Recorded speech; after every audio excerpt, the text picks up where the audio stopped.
Okay, we are continuing our series on the Book of Life, and we're continuing on the theme of the three scrolls. So, in the previous video, which is part 3 of our series, this is part 4, we explained the concept of the three scrolls in the Book of Life, or we could say three sections, chapters, however you want to describe it, dealing with different people groups. Okay. So we know that the angel had a little book in his right hand. He stood upon the earth and upon the sea, and we conclude that the book is not small. Okay, it's just the size of his hand, but the angel that's standing upon the earth and the sea, and he's very tall.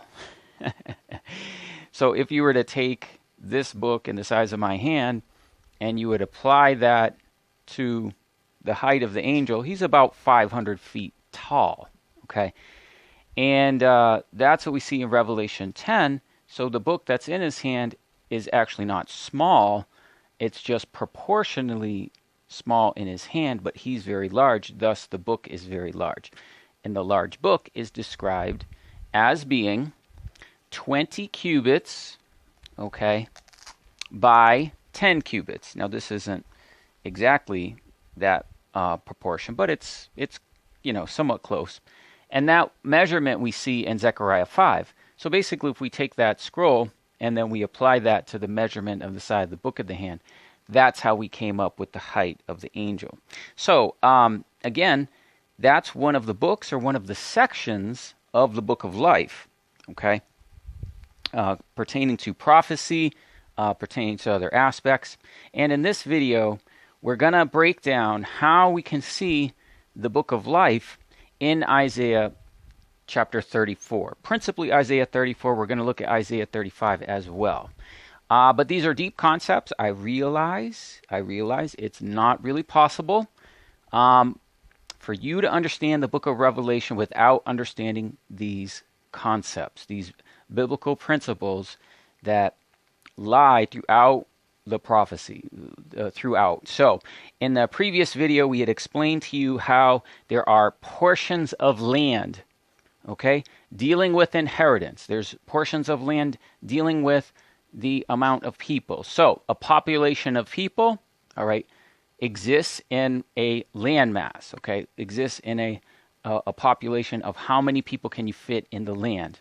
Now, we see the three different landmass and descriptions in Revelation chapter 20, where we see the breadth of the earth, okay, being the length of the kingdom, all right, not being the entire earth, not the breadth of the entire earth, but the landmass of what we call the Middle East or the Persian Empire, which basically is Sudan, or it says Ethiopia and Esther, to the boundary of India. Okay, from India to Ethiopia, it says. All right, so we know that that's the breadth of the earth for the great multitude. And then there's something called the camp of the saints. The camp of the saints is the proportion of the land allocated to the 12 tribes of the children of Israel that is a little bit larger than the modern state of Israel, that divides into 12 tribes. That's described in Ezekiel, and it's also described in other places in Deuteronomy and the Torah. Okay, so we have the breadth of the earth, and then we have the landmass of the promised land, okay? And then we have the beloved or the loved city of Jerusalem, Mount Zion, okay? So Mount Zion then will be another landmass, and that will be the city, the capital city of Christ in his millennial reign in the millennial kingdom. That's what we're talking about. Everything we just explained to you is the inheritance and promise to Abraham. It's the promise to the Messiah of the inheritance that he will allocate to the people groups in the three scrolls. All right. Now that's a little backdrop to explain to you the principles we're going to talk about as we get to the lot and the line. Okay. So the lot and the line is basically, a lot is like a stone. All right. We'll use this this Calero, this tessera. This is from Israel. And here you can see, this would be a stone that went into a Mosaic Byzantine era. Okay, but this was also a principle of casting lots or stones for inheritance. Joshua did that. All right. And then there's a line. Okay, so there's a line and a lot. And the line has to do with measuring line and or a line for boundaries. Okay.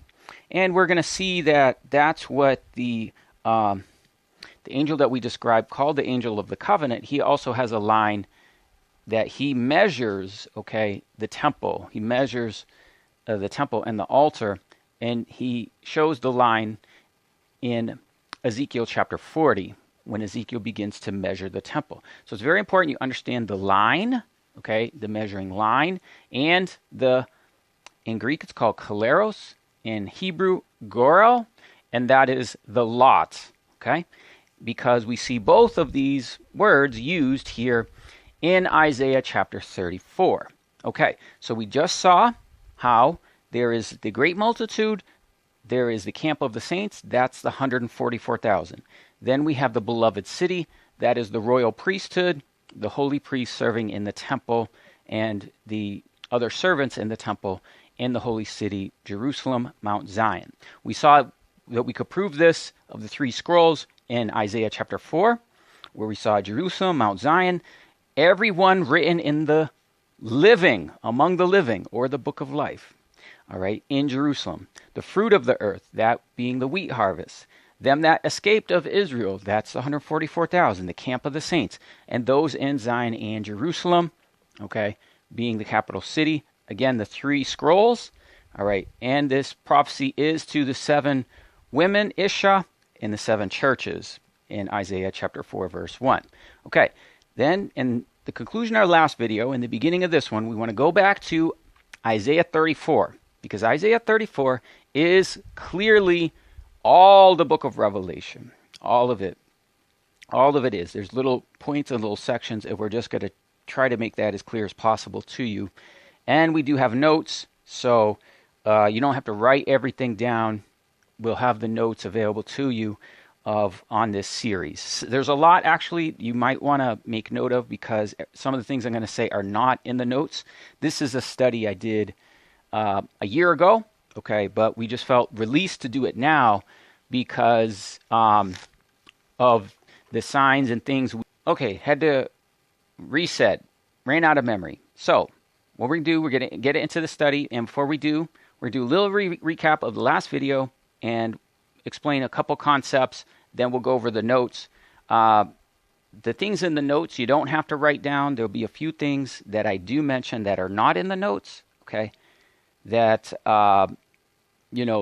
you can make note of. For example, a year ago when I did this study, I wasn't really focused on using the Greek text of the Septuagint as much as I am recently.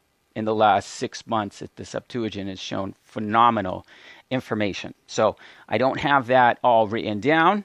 All right, I'll just only mention a few things here and there. But let's recap from last time. Now, in this video, as we talk about the 3 scrolls, all right, the 3 scrolls, we were led to this, getting back into this study because we saw the angel, the angel of the covenant releasing the cursed tablet. We knew that something big was happening, and releasing the 3 scrolls. Okay, so that's very important for you to understand that there are 3 people groups throughout the book of Revelation. You won't really understand the book of Revelation unless you understand that. We have many, many videos on that, and we also want to introduce you certain concepts on inheritance. Okay, so when inheritance comes into the picture, we're recapping a little bit from last video, and inheritance is measured by a line, okay, and it's measured by lots. So when the children of Israel enter the promised land, they cast lots for who would go where. They'd had specific instructions from Moses, okay, this tribe here goes there, but there were, other things that kind of came up along the way, and Joshua did actually do this where he cast lots and the inheritance was done. It's also a principle of the line, okay? So the line is going to measure inheritance. Now, when it comes to inheritance, it comes to land mass, okay, you have to have a certain land mass for a certain population. Obviously, whenever you have a country, you have borders to the country, and then you have a certain number of people living in those borders. Simple enough. All right. Well, the millennial reign of the Lord Jesus Christ is the same way. You have a boundary where he fulfills the fulfillment of the king in Esther, whereas the boundary is going to go through Ethiopia, okay, really Sudan, modern Sudan, to the borders of India, okay, and that is literally the Indus Valley, today, okay, which is like Pakistan, India. So that's his millennial kingdom reign, okay, principally, and that is the landmass for what we call the Great Multitude, 200 million, okay, 200 million in that overall boundary. That's going to go up into Turkey. That's, going to include the, Persian Gulf, all of that landmass, okay. And then what you have is you have the landmass and promised land, okay. That was to Abraham, the Euphrates to Egypt, all right. And then you have the promised land of the children of Israel in land lots, which basically runs around the Mediterranean Sea over to the Jordan, okay. That's the camp of the saints. We talked about that in the last video. That's the camp of the saints, all right. That's 144,000. And then you have the beloved city. You have Jerusalem, and that's the holy priesthood and Jerusalem. Now, we saw this order, okay, of the people groups in Isaiah chapter 4. Isaiah chapter 4, to the seven ecclesia. The fruit of the earth is the wheat harvest. That's the great multitude, 200 million. Those that are escaped of Israel is the camp of the saints, 144,000. And those that dwell in Zion and Jerusalem. They are written in among the book of the living. Written among the living in Jerusalem. Okay? So Jerusalem is a capital city, but there are three sections. We see that in Revelation 20. The breadth of the earth, the camp of the saints, the beloved city. Here we see it, the fruit of the earth, the wheat harvest, the escaped of Israel, 12 tribes, 144,000, and those in Zion and Jerusalem are 7 women, 7 churches. All right, now we're going to get to Isaiah 34. Isaiah 34, it's very clearly the sixth seal. Let's first read the sixth seal, Revelation chapter 6, verse 12. Behold, there was a great earthquake, all right, and the sun became sackcloth hair, the moon became blood, stars fell from the earth, and a fig tree casts her untimely figs when she is shaken with a mighty wind. Okay, fig tree. Figs. Remember that. And heaven departed as a scroll when it is rolled together. Okay, so this is just what we explained in the last video. Heaven removed out of the scroll is the book of life. Okay. Being expressed right here in the sixth seal. Okay. And we know that's the little scroll in the angel's hand. It's 20 by 10 cubits, so that's 40 feet by 20 feet approximately. It's a large book. And if we take that size of the angel, he's about 500 feet. All right, so that's Revelation 10, where the angel has the little book in his hand. But here, that little book is the book of life. All right, and it's filling up the whole sky. It's quite large. All right, but heaven departed as a scroll, and the fig tree. Well, this language here is obviously, clearly, what it's talking about in Isaiah 34, verse 4. The host of the heaven shall be dissolved, heaven shall be rolled together as a scroll, and all of her host shall fall down, like the stars falling from heaven, and the leaf falls from the vine, and the falling fig from the fig tree. All right, so that's, again, drawing our attention to the fact that what we have happening here is the book of life, okay? That's what it is, the scroll in the sky. Now, really what's going on as well is Armageddon, which is Armageddon described in verses 1 through 3, and then 5 and 6, the sword of Yahweh, all right, causing a sacrifice of the nations. The sword of Yahweh falls with blood, all right, on the lambs, the goats, the rams, the bullocks, all right, for it is the days of the Lord's vengeance, the year of his recompenses for the controversies of Zion. All right, so that sixth seal is more or less within, the confines of prophecy related to Armageddon there in the war nations, okay? But we're also going to focus on the aspect of that prophecy related to the book of life. Now, and we can clearly see that that's what it's talking about. It's talking about like fire and brimstone. and the smoke rises forever and ever. This is the judgment of Mystery Babylon. Okay, and then what it does is it gets into the next few verses, gets into certain birds that are evil spirits, essentially, that are detained. Okay, but we have some little tidbits here in verse 11 and verse 15 that we're going to suggest do contribute to the prophecies of the Book of Life in the three scrolls. It talks about the cormorant, the bittern, the owl, the raven shall dwell in it, and then he shall stretch his line upon it. He will stretch his line. Now, what the Septuagint says geometron.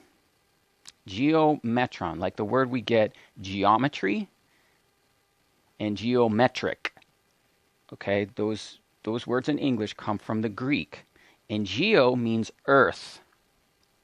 Okay, metron is to measure. Metron or metric means to measure.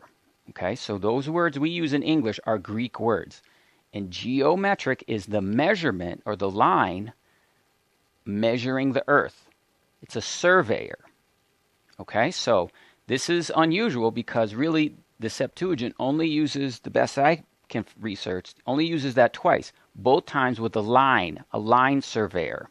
Okay, so the geometry is the process of measuring lines. Okay, measuring a landmass, measuring shapes to determine property. It's a surveyor.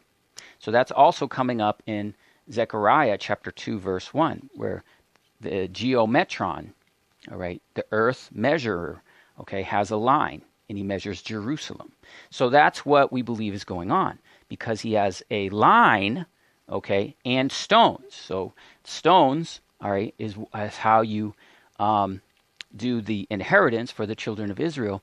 You cast lots, the principle of casting lots. So here you have a line determining the area of the inheritance, and here you have lots, the people. So the line measures the earth, geo, earth. Okay, the lots is, well, what's the number of the people who gets to go where? Okay, now it's important you realize the Book of Life is from the foundations of the world. It says this very clearly twice.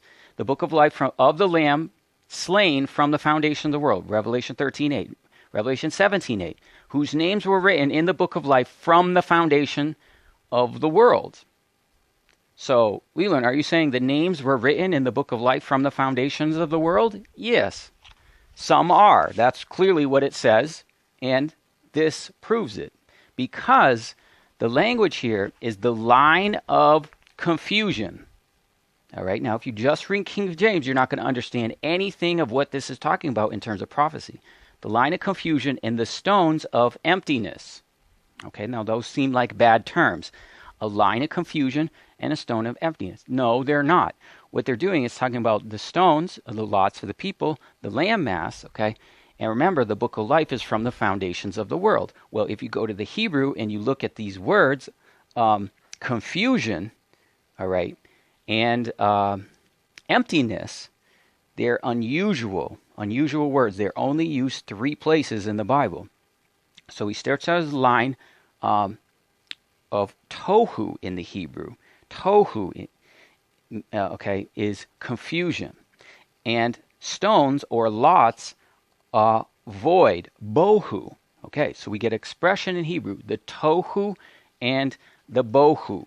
Tohu and bohu. What is this talking about? It's talking about the foundations of the world. Foundations of the world is found in Genesis 1, verse 2.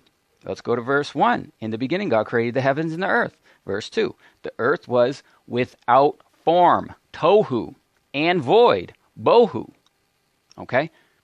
This is talking about the foundations of the world. So the lines, New Jerusalem, okay, the names written in the Book of Life is going to the foundations of the world, which is right here in Genesis chapter 1, verse 2.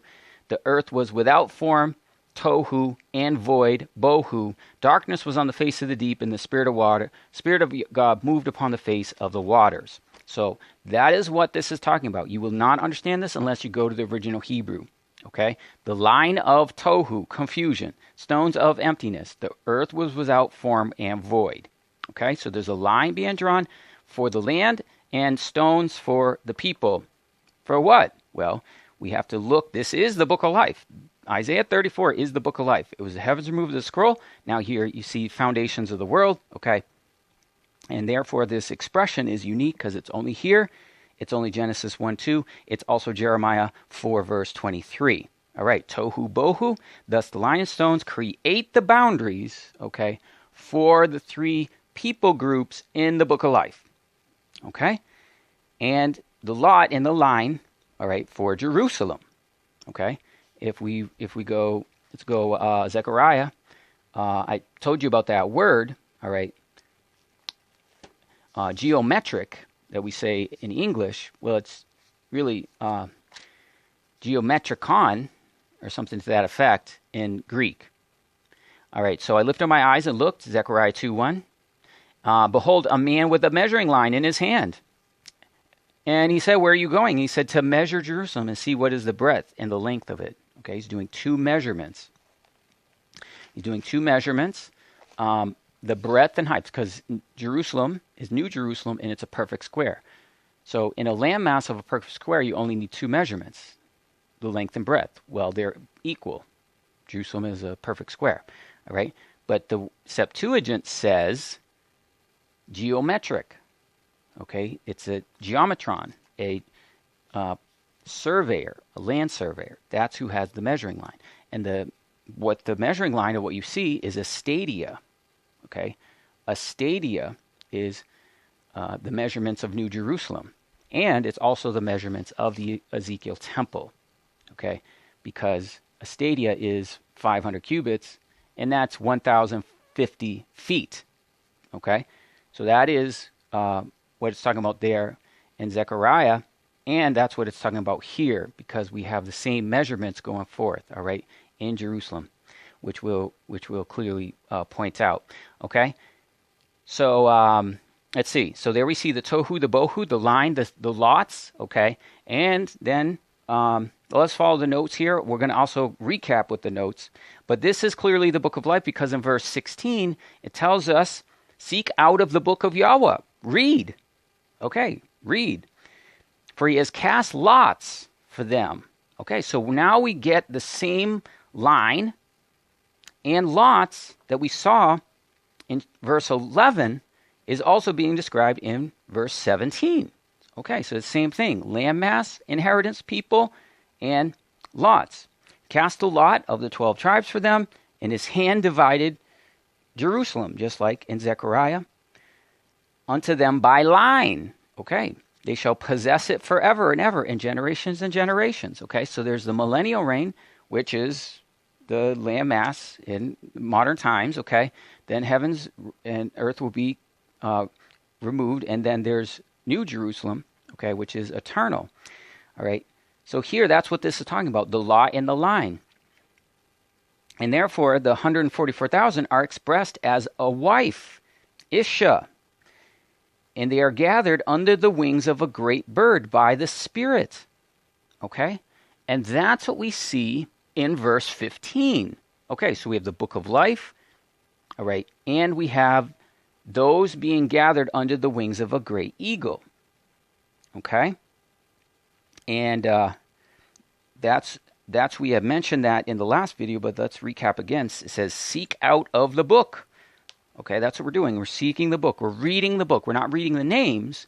We're reading from the revelation of what the book of life says elsewhere in the Bible. Okay, seek out of the book and read. No one of them is missing. Okay, there's a point by which every single name that's supposed to be there is. None of them are missing. Okay, no woman, Isha in the Hebrew, bride. No woman is missing. No woman shall want her female mate, Ruth.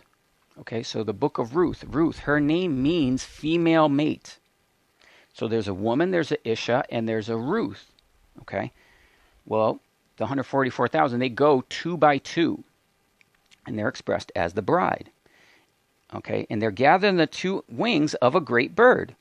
And the great bird made a nest and lay and hatched her brood under her shadow. All right. It says vultures, but we're really not going to say that's really vultures. It's a large bird. We don't know really what type it is.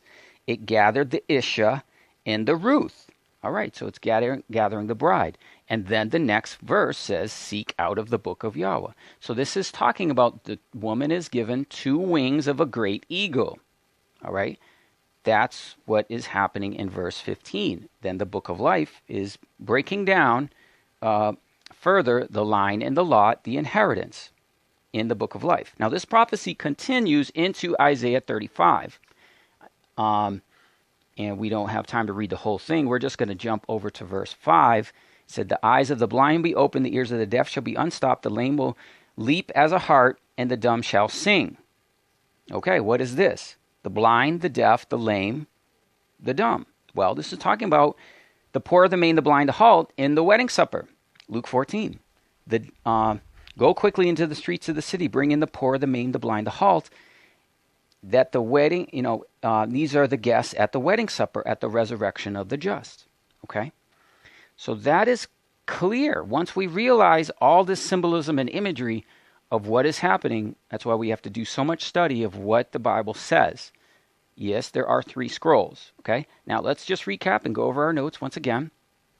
All right, here's our notes. And as we said, the book of life is of the Lamb slain from the foundation of the world.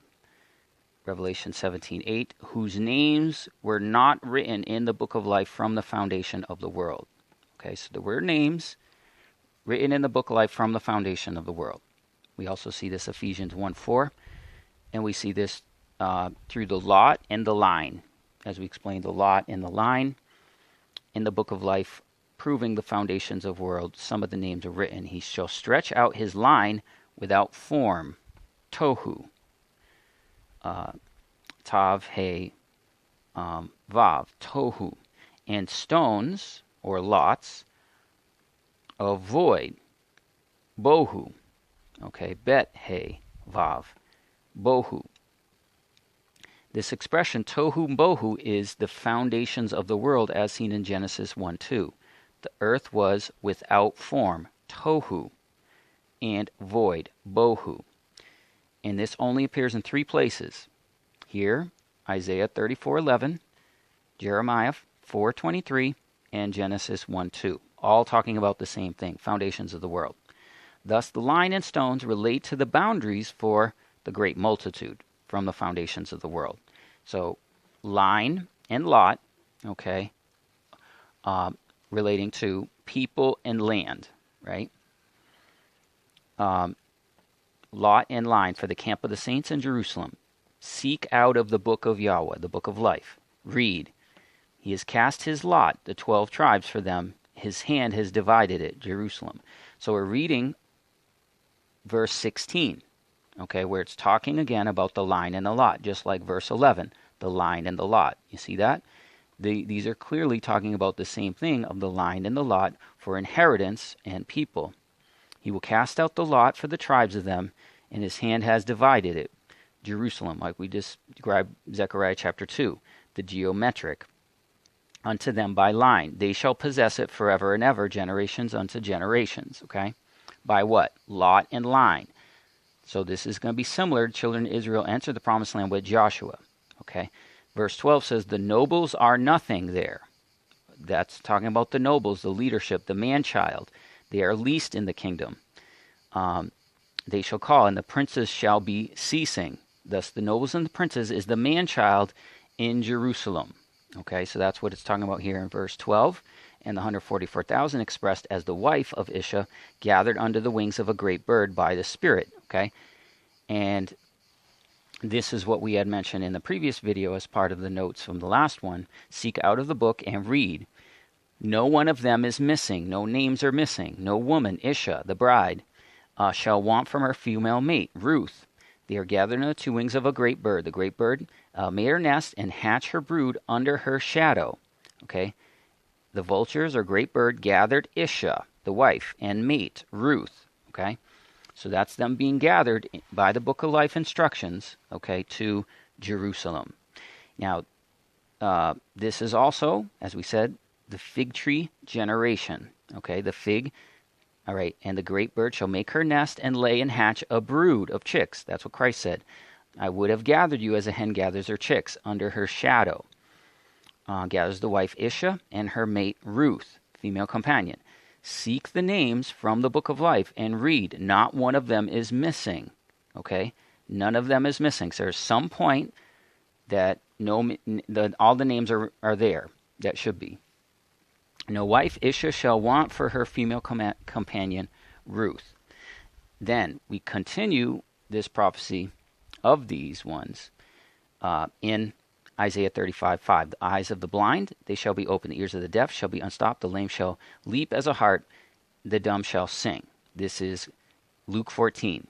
All right, that's Isaiah 15:5, but this is fulfilled in Luke 14:21. Go quickly in the streets of the city. Bring in the poor, the maimed, the blind, the halt to the wedding supper. That's the parable of the wedding supper. Okay, and the wedding supper is the resurrection of the just. Okay, there again we see the 3 scrolls, and we see that with the line and the lot. Okay, the line and the lot for inheritance.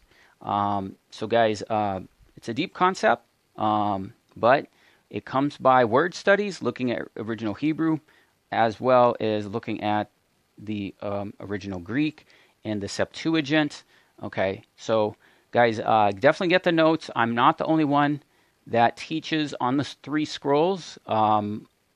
I'll try to make a blog post. If you go to the blog on lelandjones.com, I'll put a link to the Dumitru Duduman visions and prophecies related to the 3 scrolls. I'll have links to the website by his grandson where he talks about the visions of these different books and different scrolls that he saw. So guys, get our notes here. We'll have one more to conclude. All right, but a voice came from the throne saying, "Praise our God, all you his servants that fear his name, both small and great."